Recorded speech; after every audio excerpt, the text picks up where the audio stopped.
औज़ुबिल्लाहिमिनश्शैतानिर्रजीम बिस्मिल्लाहिर्रहमानिर्रहीम। Welcome back dear student. जैसा कि आपको पता है हमने क्लास 9th की फिज़िक्स का चैप्टर 1 स्टार्ट किया हुआ है और हम टॉपिक पढ़ रहे थे मेजरिंग सिलेंडर। और मेजरिंग सिलेंडर से आगे एक हमारे पास टॉपिक है डिस्प्लेसमेंट कैन मेथड। आज वो आपसे डिस्कस करेंगे। तो चलें स्टार्ट करते हैं। डिस्प्लेसमेंट कैन मेथड किस मकसद के लिए इस्तेमाल होता है? ये किसी भी सॉलिड ऑब्जेक्ट का वॉल्यूम फाइंड आउट करने के लिए हम डिस्प्लेसमेंट कैन मेथड को यूज करते हैं। तो यहाँ पर देखें, इसको पहले डिफाइन कर लेते हैं। तो डेफिनेशन में ये वर्ड लिखे हैं, पढ़ते हैं और साथ आपको बताते हैं। This method is used to find the volume of irregular solid that can not fit into the measuring cylinder. एक ऐसा सॉलिड जिसकी शेप इरेगुलर है, डिसऑर्डर है और सिलेंडर के अंदर डिप नहीं होता, तो हम क्या करते हैं, उस इरेगुलर सॉलिड का वॉल्यूम फाइंड आउट करने के लिए हम डिस्प्लेसमेंट कैन मेथड का सहारा लेते हैं। इसमें आप देख रहे हैं ये डायग्राम्स बनी हुई हैं। इनमें हमारे पास फर्स्ट में हमारे पास एक ये हमारे पास सिलेंडर होता है और सिलेंडर के साथ एक कैप लगी हुई है। इसके अंदर आपने क्या करना है, वाटर फिल करना है। और वाटर जब यहाँ से आस्ता आस्ता राइज होगा और एक लेवल यहाँ पे आके रुक जाएगा। जब वाटर इस फनल से निकलना बंद हो जाए तो आपने भी यहाँ पे रुक जाना है। फिर क्या होगा, जो जिस सॉलिड ऑब्जेक्ट का आपने वॉल्यूम फाइंड आउट करना है, यहाँ से उठाएंगे और इसके अंदर अपने हाथ से ऐसे डिप करेंगे और फिर इसको रोक लेंगे। जब ये सॉलिड रेस्ट पे हो जाएगा, रुक जाएगा, तो फिर जितना लिक्विड इससे क्या होगा, डिस्प्लेस होगा, वो इस फनल के जरिए एक अदर सिलेंडर लेंगे, उसमें आना स्टार्ट हो जाएगा। और इसके साइडों पे भी क्या होता है, ग्रेजुएटेड स्केल होते हैं। इसको इस बात को भी आपने ध्यान में रखना है यहाँ पे। तो यहाँ पे ये जो रीडिंग आएगी, जो भी रीडिंग वैल्यू बनेगी, तो इतना लिक्विड इस न्यू सिलेंडर में आ चुका है। तो यही क्या होगा, ये जो डिस्प्लेस इस सॉलिड ऑब्जेक्ट से लिक्विड हुआ है वो दूसरे सिलेंडर में आ जाएगा। तो उससे हम क्या कर लेंगे, इस सॉलिड ऑब्जेक्ट का वॉल्यूम फाइंड आउट कर लेंगे। आई होप आपको ये मेथड समझ में आ चुका होगा। ठीक है। तो यहाँ पे ये 0 से स्टार्ट हुआ, फिर 1, फिर 2, फिर 3, 4, 5। तो यहाँ पे सपोज करें ये 5 है, तो 5 सेंटीमीटर क्यूबिक इस सॉलिड का वॉल्यूम ऑफ सॉलिड इस ऑब्जेक्ट का जो हमने फाइंड आउट कर लिया। लेकिन आगे इसके मेथड हैं, इसका थोड़ा सा प्रोसीजर है। जो बातें यहाँ पे डायग्राम में डिस्कस की, यही हम क्या करने वाले हैं कि हमने चंद एक स्टेप्स लिखने हैं कि थ्योरी में कैसे हम एक सॉलिड ऑब्जेक्ट का वॉल्यूम फाइंड आउट कर सकते हैं। लेकिन स्टेप्स इसके क्या हैं, गौर से देखते जाइएगा, यही बातें रिवाइज होंगी। स्टेप्स ऑफ मेथड, यानी कि इस सॉलिड ऑब्जेक्ट का वॉल्यूम फाइंड आउट करने के लिए जो मेथड हैं, जो स्टेप्स हैं, वो क्या क्या है, वो हम देखते हैं 1 बाई। तो 1 वाला हमारे पास क्या है step, place the displacement can on a flat surface.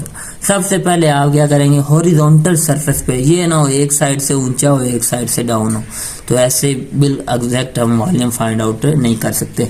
Horizontal surface का होना जरूरी है, जिस पे ये रखें तो ये बिल्कुल एक ही प्लेन पे हो। ठीक है।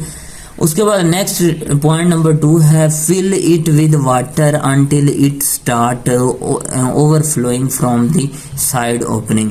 ये जो हमारे पास एक साइड ओपनिंग है, आपने उतनी देर तक इसमें वॉल्यूम पुट करते जाना जब तक ये यहाँ से निकलना स्टार्ट ना हो जाए। उसके बाद थर्ड वाला पॉइंट है, water until excess water stop dripping. और फिर आपने क्या करना है, वाटर को इसमें मजीद डालना बंद कर देना है, और यहाँ से जब ड्रॉप गिरना बंद हो जाए तो फिर आपने क्या करना है, वाटर डालना तो पहले स्टॉप कर देना, और जब ये रुक जाए फिर आपने क्या करना, उसके बाद फिर सॉलिड ऑब्जेक्ट इसके अंडर लेके आना है।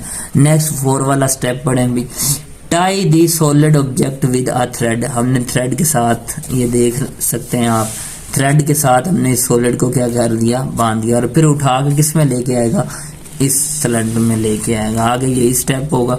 6 वाला पॉइंट है lower it gently into the can. आपने आस्ता आस्ता इसके अंदर क्या करना है, डिप करना स्टार्ट करना है। Water displaced by the object flows out through the side opening. और ये जो इसकी साइड ओपन है ये वाली, इससे अब वाटर हमने डिप कर दिया सॉलिड, वाटर यहाँ से रश करना स्टार्ट कर देगा और इसमें गिरना शुरू हो जाएगा। और उसके बाद फिर क्या होगा, 7 वाला point, collect this water in a beaker. हमने क्या किया, इस बीकर में एक नया हमारे पास ये बीकर है, या आप ये इसी तरह सिलेंडर भी ले सकते हैं जो आपको फिर क्या दे दे, रीडिंग दे दे। तो हमने यहाँ पे ये बीकर ले लिया सिलेंडर टाइप का, और फिर उसमें जितना भी वाटर आया उसने हमें रीडिंग दी, जो कि क्या आई 5 सेंटीमीटर क्यूबिक। तो यही हमारे पास सॉलिड ऑब्जेक्ट का वॉल्यूम होगा। उसके बाद नेक्स्ट आपने लिखना है measure this water using a measuring cylinder. फिर आपने क्या करना, उस बीकर से वाटर कलेक्ट किया हुआ वाटर लेके किसी क्या करना है, सिलेंडर के अंदर पुट करना है। तो उससे फिर जो लिक्विड हमें वैल्यू देगा सिलेंडर के अंदर, वही इस सॉलिड ऑब्जेक्ट का क्या होगा, वॉल्यूम होगा।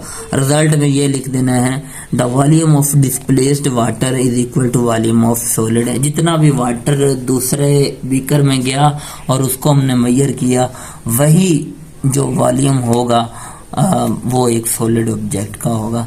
तो यहाँ पर ये हमारा डिस्प्लेसमेंट कैन मेथड वाला टॉपिक क्या हुआ, ख़त्म।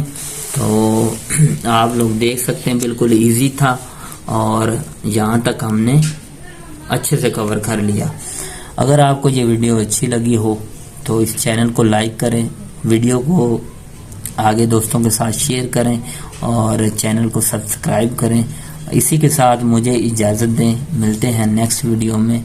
अल्लाह हाफिज़। लेकिन अल्लाह हाफिज़ कहने से पहले ये जो आपको जितने भी नोट्स प्रोवाइड किए जाते हैं, ये आप एग्ज़ाम के तौर पे यूज़ कर सकते हैं, पेपर में यूज़ कर सकते हैं, टेस्टों में यूज़ कर सकते हैं। ये बिल्कुल आसान वर्डिंग और कंसाइज करके लिखा जाता है और आप ही के लिए लिखा जाता है। अगर मैं आपको टाइम दे रहा हूं तो आपका इतना तो हक बनता है कि इस चैनल को सब्सक्राइब करें और इसको ज़्यादा से ज़्यादा प्रमोट करें।